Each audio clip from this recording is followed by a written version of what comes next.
आवेश भस्म जोगी निर्विशेष आदेश आदेश। গাইস এই যে দেখতেই পাচ্ছ আমরা দিনহাটা স্টেশনে আছি। এখানে আমাদের যে দিনহাটার বিধায়ক মাননীয় শ্রী অজয় রায় আজকে আসবে।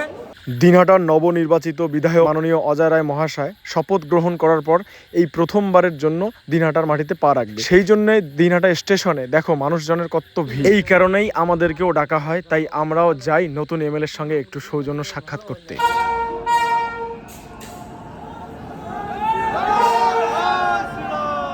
অবশেষে অজয় রায় মহাশয় দিনহাটায় প্রবেশ করলো।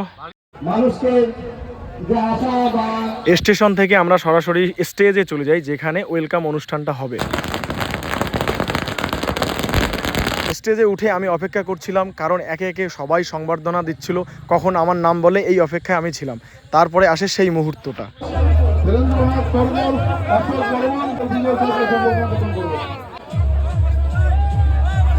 অবশেষে সেই মুহূর্তটা আসলো যখন আমি আমাদের দিনহাটার নবনির্বাচিত বিধায়ককে সংবর্ধনা দেই। এই যে দেখতেই পাচ্ছ তোমরা, মানে এত ভিড়, সংবর্ধনা দেওয়ার পর যে হ্যান্ডশেকটা করব সেই সুযোগটাও পেলাম না, তাই আমি ওখান থেকে সরে আসলাম।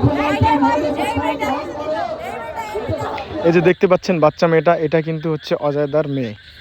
তো গাইজ এই যে দেখতে পাচ্ছ কত সুন্দর একটা ভগবান রামের মূর্তি দিয়েছে গিফট অজয়দাকে কেউ বা।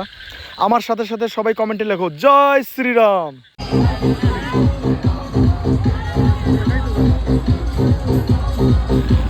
এই যে দেখতে পাচ্ছ সংবর্ধনা অনুষ্ঠান শেষ করে অজয়দা একদম রাজার বেশে নিজের বাড়ি যাচ্ছে। হ্যাঁ এই যে দেখো তোমরা।